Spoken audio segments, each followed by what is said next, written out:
Good evening, everyone. I am Myron Wilbecker, and I am back with part 2 of the 5,000 Year Leap. We've actually been doing this book study with my brothers, and one of them busted me this week because I've already finished the book, and we're not.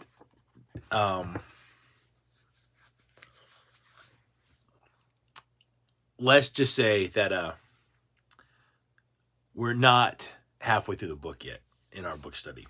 So, if you remember, I covered the first part and the first 4 principles last time. And tonight, I'm going to hit probably 5 principles. I'm just going to kind of judge the time and see how it goes. So, principle 5. All things were created by God, therefore upon him all mankind are equally dependent, and to him they are equally responsible. Now, this is a concept that we see in religion. This is a concept that was believed in by the founders and was also put in practice throughout most of America. Maybe even all of it in those early days. I personally love that the founders acknowledge that there's a divine creator in the universe. And one of the things that Mr. Skousen wrote about said there are other attributes of man which human beings must necessarily share with their creator if man is made in the image of God. One would be a sense of humor. The creator must also be a great artist on the visual plane. Everything the creator organizes is in terms of beauty through color, form, and contrasts.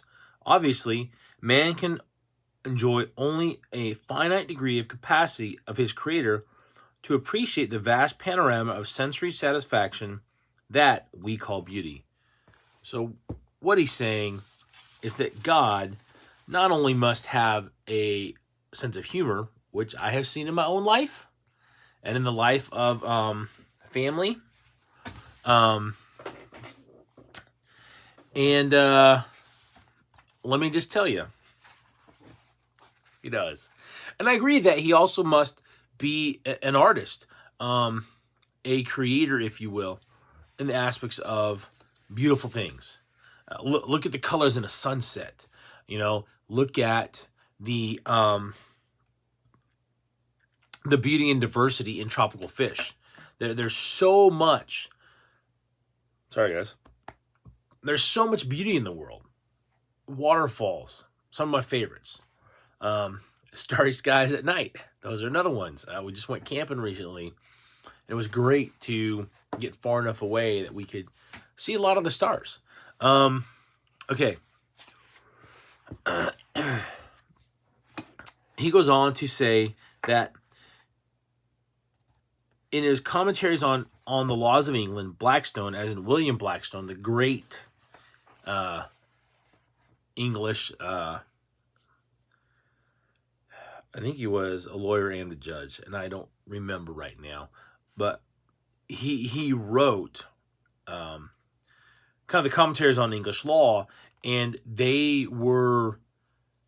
are, in a lot of ways, still the definitive backbone to English and American, I believe the term is common law.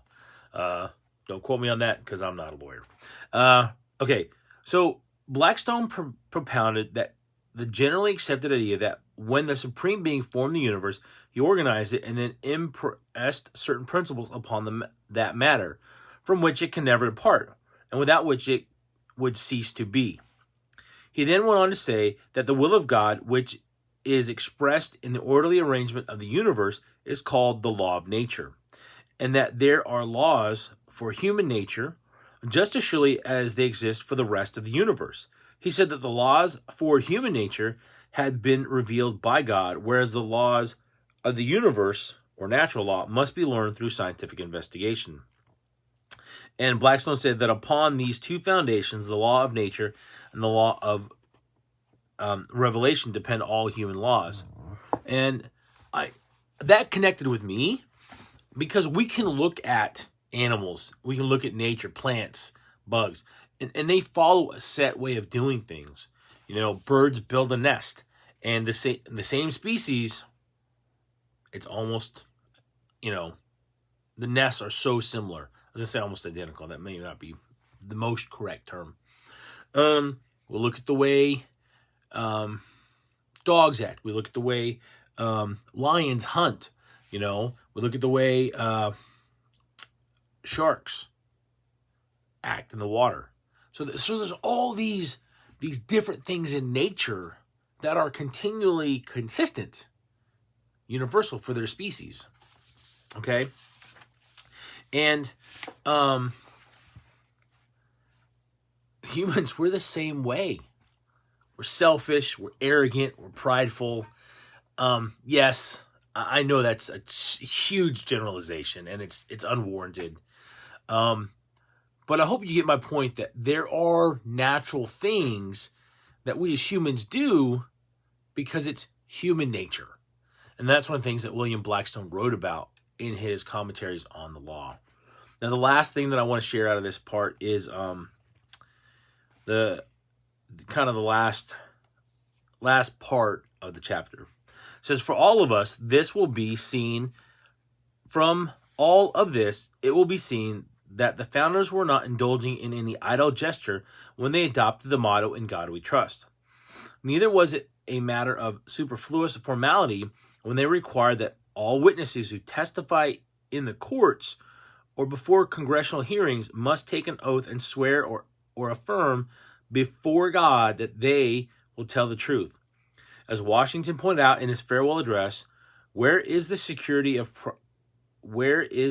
for property, for reputation, for life, if the sense of religious obligation desert the oaths which were the instruments of investigation in the courts of justice?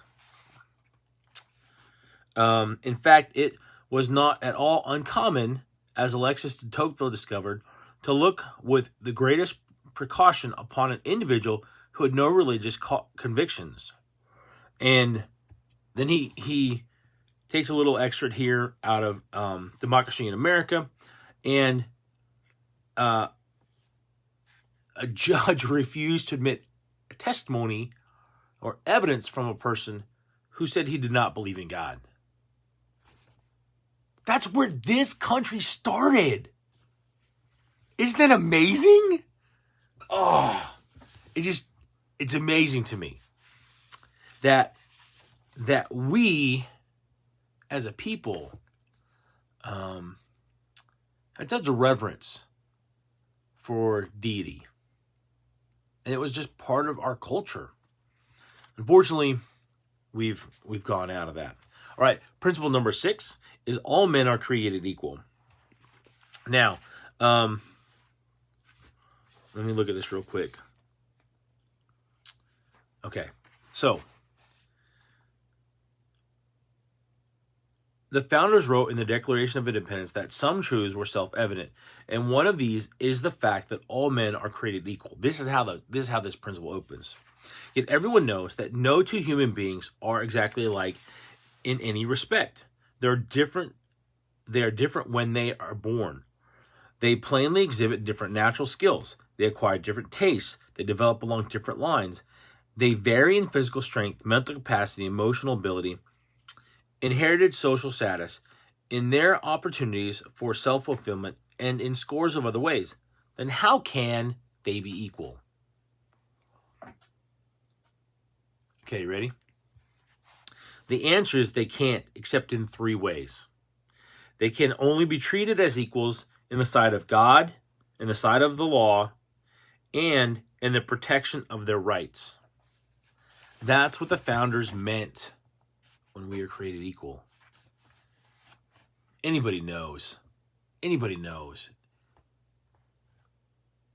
Michael Jordan? Come on. We can debate whether Kobe Bryant or LeBron James, but in his era, who was the basketball player? It was Michael Jordan. Today, who's the football player? who is being called the greatest of all time? It's Tom Brady. So we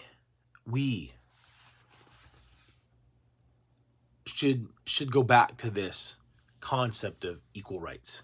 Now, a little part in here, it says what it means to have equal rights. The goal of society is to provide equal justice, which means protecting the rights of the people equally at the bar of justice, to secure the rights at the ballot box, to vote for the candidate of their choice, at the public school, to obtain their education, at the employment office, to compete for a job, at the real estate agency, to purchase or rent a home, at the pulpit, to enjoy freedom of religion, at the podium, to enjoy freedom of speech, at the microphone or before the TV camera, to present views on the issues of the day, at the meeting hall, to peaceably assemble, at the print shop, to enjoy freedom of the press, or in this day and age, the internet. At the store, to buy the essentials or desirable things of life. At the bank, to save and prosper. At the tax collector's office, to pay no more than their fair share. At the probate court, to pass on to their heirs the fruits of their labors. And one of the things that he goes in, that Mr. Skousen goes in to talk about here, is the problem of minorities, and he makes the point that we were once in this country all minorities from the founding. The Indians were more numerous than the Europeans when they came. They covered the whole continent.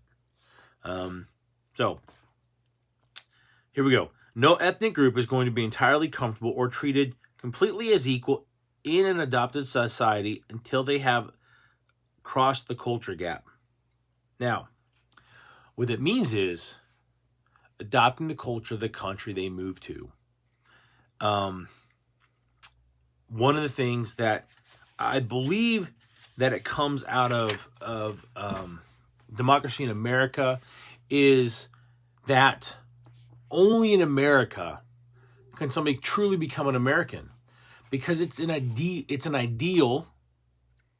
Okay, it's not about the group of people that live there.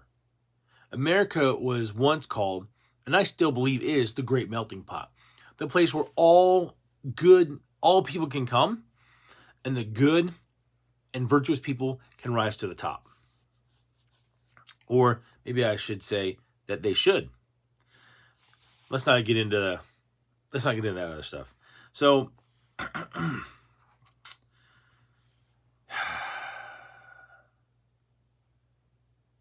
now, here he talks a little bit about the black minority, and he says that providing equally for the blacks has never been approached with any degree of consensus. Some felt that with education and job opportunities, the blacks could leap the culture gap just as any other minorities had done. Others felt that they should be made the beneficiaries of substantial government gratuities. Experience soon demonstrated, however, that government gratuities are as corrupting and debilitating to blacks as they are to the Indians or any other minorities. And this point to me gets very clearly made when we look at Indian reservations in America. Some of the poorest places in the country. Understand that I haven't seen them. I haven't been there.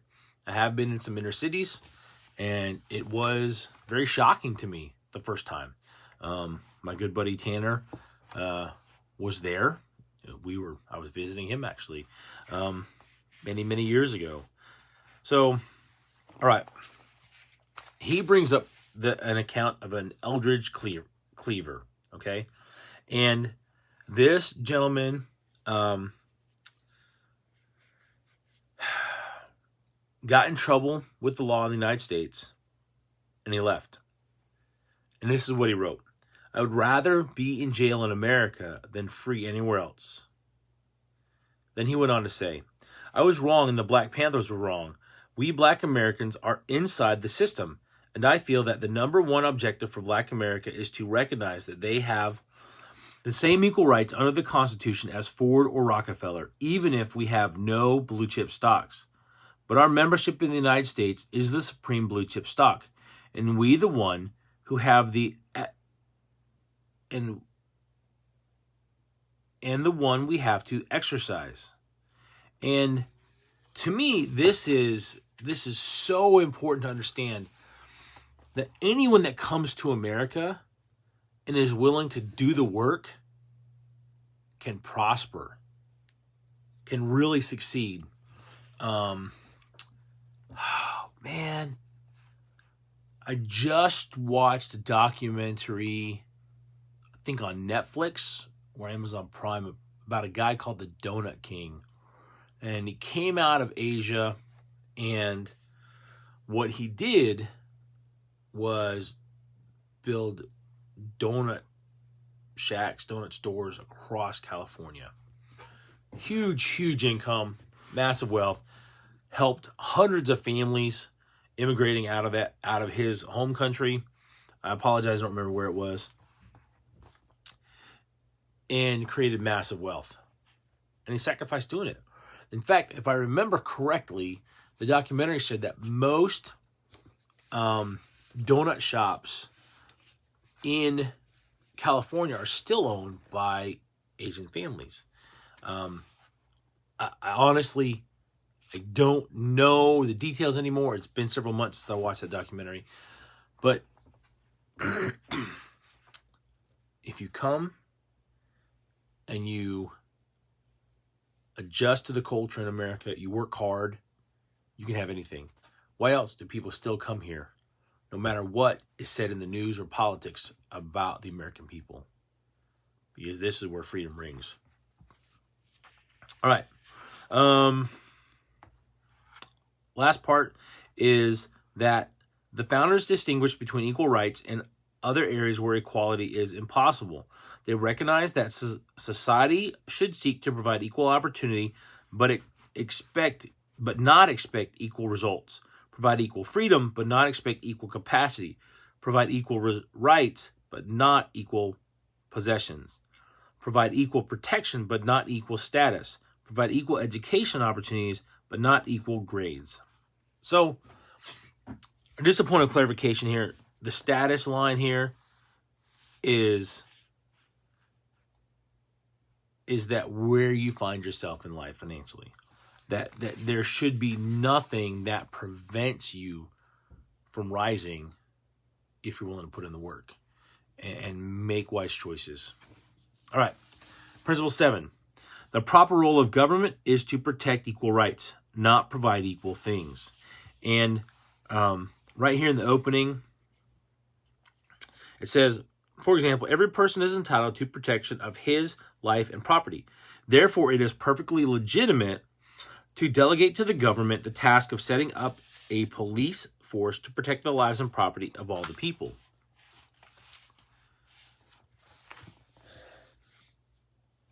That's why we have police, to protect the lives and property.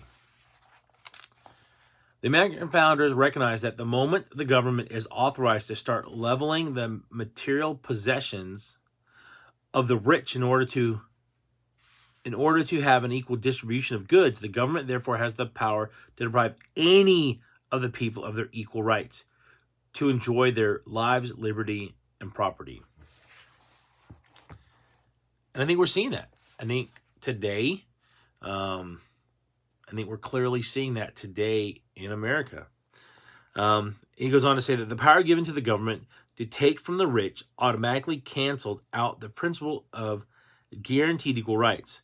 It opens the floodgate for the government to meddle with everyone's rights, particularly property rights. I gotta say, it seems to me, in my short life, that there's been a lot of that. The government meddling in things that the founders never intended. The American founders took a different approach. Their policy was to guarantee the equal protection of all the people's rights and thus ensure that all would have the freedom to prosper. There was to be no special penalty for getting rich, The French philosophers cried out in protest, but then some of the people will become very rich. Indeed, they will, the founders might have responded. The more, the better. What's the American dream? Oh, the method of getting the American dream may have changed. The American dream has always been to get rich, to become wealthy. And I got to tell you that in studying guys like Rockefeller and Ford and Carnegie, they did a ton of stuff with their wealth. Libraries, all sorts of things. Carnegie's the Carnegie Library thing just popped in my head here because he put a lot of money into libraries, not just around the East Coast area, but if I understand correctly, also money across the parts of the United States. I'd have to look it up, but there's some documentation on that.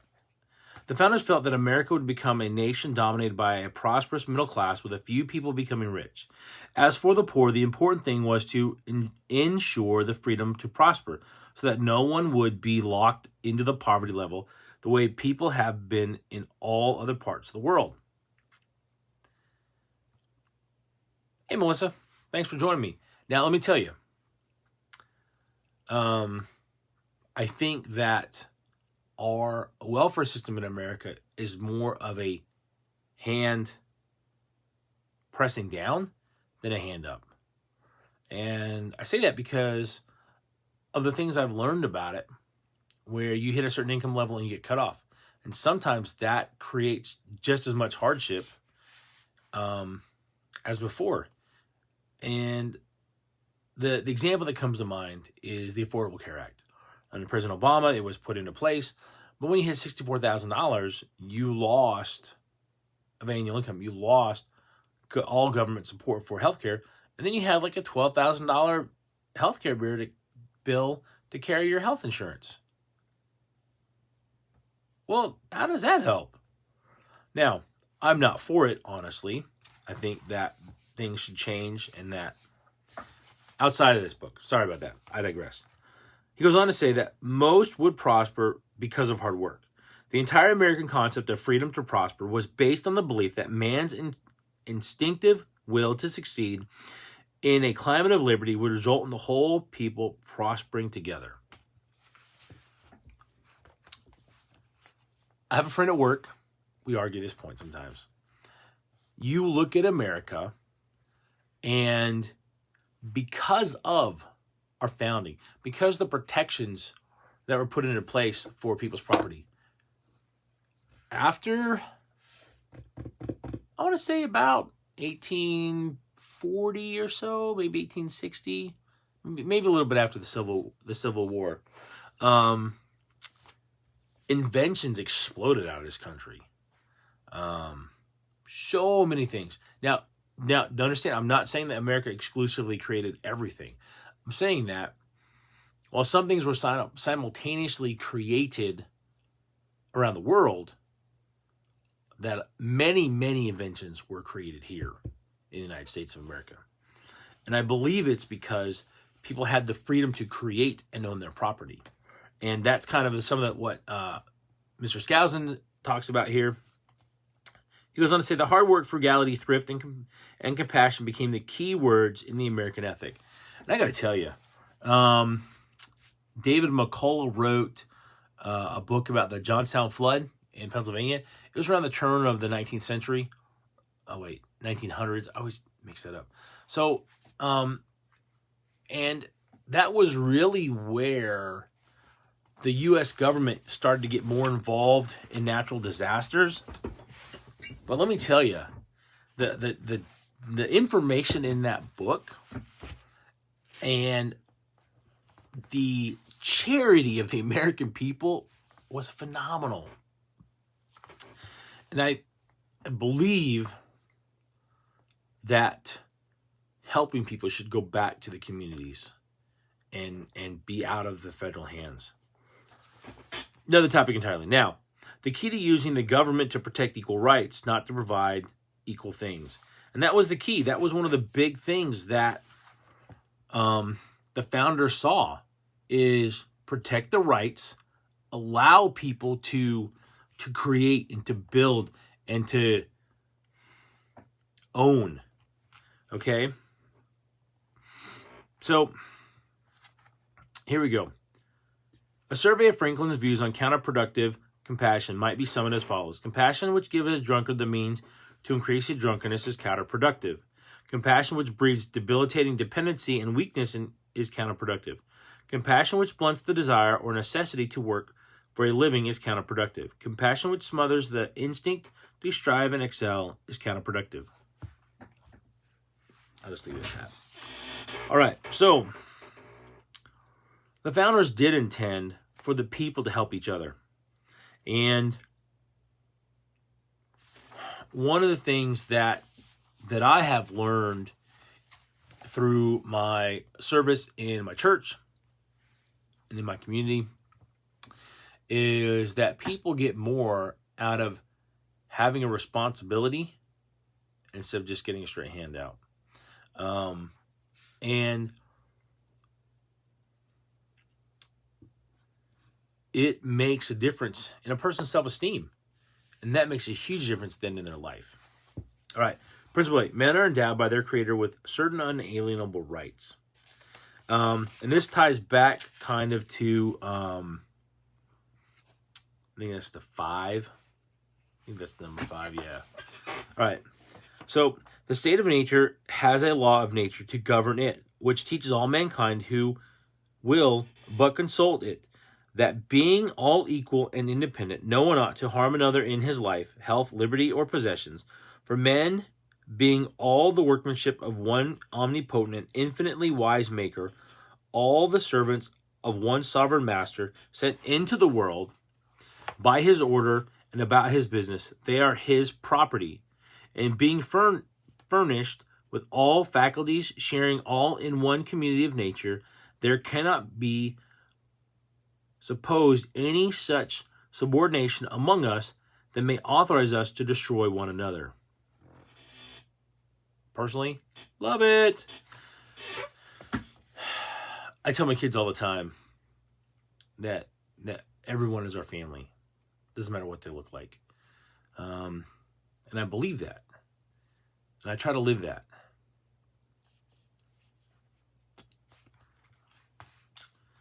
So, when is a right unalienable? All right. Those rights, then, which God and nature have established, are therefore called natural rights, such as our life and liberty, need not the aid of human laws to be more effectually invested in every man than they are. Neither do they receive any additional strength when declared by the municipal laws to be inviolable. In other words, you're not supposed to mess with these. First and Second Amendment. Oh, I don't know. Yep. A good portion of the Bill of Rights. I think the first 5 or 6 cover this. These rights. On the contrary, no human legislature has power to abridge or destroy them, unless the owner shall himself commit some act that amounts to a forfeiture. In other words, we may do something ourselves to forfeit the unalienable rights endowed by the Creator, but no one can take those rights from us without being subject to God's justice. This is what makes certain rights unalienable. They are inherent rights given to us by the Creator. That is why they are called natural rights. So, the right to speech, the right to peaceably assemble, the right to faith, the right to self-defense, as codified in the Second Amendment in the United States of America, is not about so much guns as it is about being able to defend yourself, your life, your property, your family. Guns in the Founders' Day, guns today are by far one of the most effective tools for that. Now, one of the things the Founders did not do was list all of these unalienable rights. I'm not going to read them all because there's a bunch. But know that they were known in their day, and that's why the Bill of Rights only codified a few of them. We need to understand that this world was created by God, and we have a responsibility to Him, to our fellow man, to treat them with respect and to protect each other's rights. All right, the last thing here in this principle is life, liberty, and property do not exist because men have made laws. On the contrary, it was the fact that life, liberty, and property existed beforehand that caused men to make laws for the protection of them in the first place. Very Bastiat. So here's the thing. Before governments were formed, when, as some believe, man roamed the earth, we had rights. We had the right to self-defense. We had the right to our own property.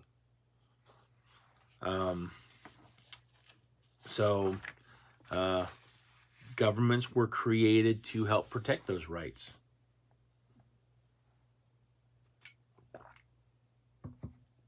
To help protect people from others. All right, I'm gonna do principle 9, and then it looks like I'm gonna wrap up. Okay, principle 9. To protect man's rights, God has revealed certain principles of divine law, and Mr. Skousen uses a picture of Moses and the Ten Commandments to open this up, and in a lot of ways, a lot of good law across the world is based on some version of these 10 commandments. Okay. Sound principles of law, all based on God's law.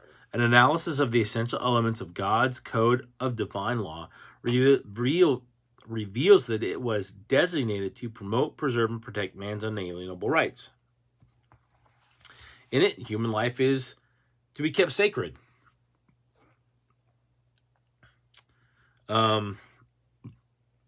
Ten Commandments protect property rights. Imagine that. I never thought about it that way until reading this. So, all right, next part. Let a man therefore be ever so abandoned in his principles or vicious in his practice, provided he keeps his wickedness to himself and does not offend against the rules of public decency. He is out of the reach of human laws. But if he makes his vices public, though they be such as seem principally to affect himself, as drunkenness and the like, they then become by the bad example they set of pernicious effects of society, and therefore it is then the business of human laws to correct them. Public sobriety is a relative duty relative to other people, and therefore enjoined by our laws. Private sobriety is an absolute duty, which, whenever it is performed or not, human tribunals can never know, and therefore they can never enforce it by any civil sanction. This ties back to the ancient Hebrew and Anglo-Saxon laws, where as long as it only harmed yourself, everyone else kind of looked the other way. When it harmed other people, then it became a problem. And that to me is kind of the dividing. Now, there are 20 examples of public and private duties here, and I'm not going to go through them all. But I am going to hit the top 5. So, the duty to honor the supremacy of the Creator and His laws, as Blackstone states, the Creator's laws is the supreme law of the world. The law of nature, being co-eval with mankind and dictated by God Himself, is of course superior in obligation to any other. It is binding over all the globe, in all countries, and at all times. No human laws are of any validity in contrary to this. So basically, any form of government that restricts these rights those leaders will be held accountable to God. I believe that myself. But that was William Blackstone's point, and I believe it's valid. 2, the duty not to take the life of another except in self-defense. 3, the duty not to steal or destroy the property of another. 4, the duty to be honest in all transactions with others. 5, the duty of children to honor and obey their parents and elders. So there's a bunch in here. There's another 15 that he talks about. So talking about God's law as the supreme law of the land. To most Anglo-Saxons, the law was either divinely inspired or the work of their ancestors, being of such antiquity that it was unthinkable that it should be changed. Alfred the Great was one of the few rulers of the period who issued new laws, but he too regarded the body of traditional Anglo-Saxon law as sacred and God-given. Dr. Lavelle explains the attitude of the Anglo-Saxon race toward their divine code of law. He says they considered it immutable. Even the all-powerful tribal assembly had no legislative power, and this theory of legislative impotence endured for a long time in the development of the English Constitution and disappeared only very gradually. Even many centuries later, the fiction that specific legislation was not making new law but reinforcing ancient custom was preserved. Most of the great steps forward in the development of the English Constitution have been taken with loud assertions that nothing new was being contemplated, only the old was being restored. John Locke says that the law of nature stands as an eternal rule to all men, legislators as well as others. The rules that they make for man's actions must be conformable to the law of nature, i.e. the will of God. So, I gotta be honest with you. This is one reason I never want to be a politician. Because I got enough of my own problems to deal with. I don't want to deal with other people's or be responsible for things that I do that take away others' rights or others' rights. So,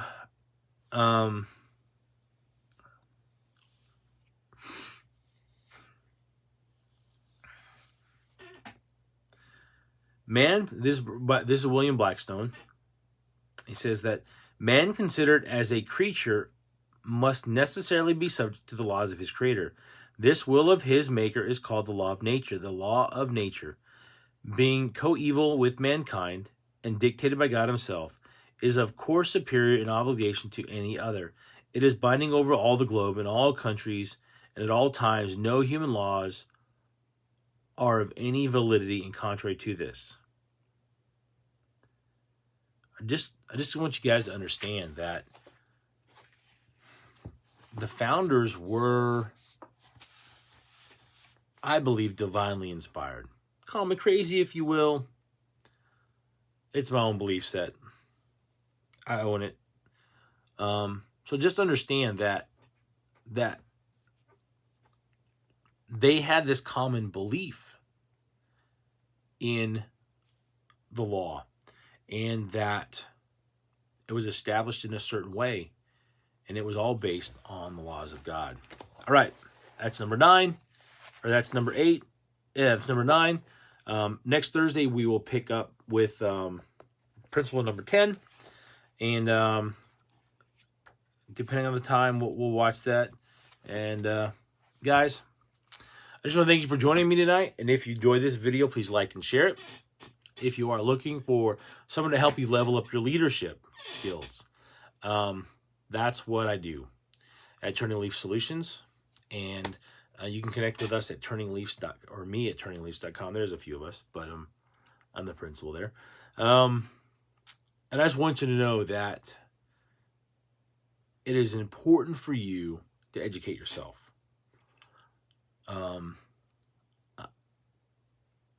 I can't tell you guys enough how important it is to pick up a book, a nonfiction book, and read something and learn something.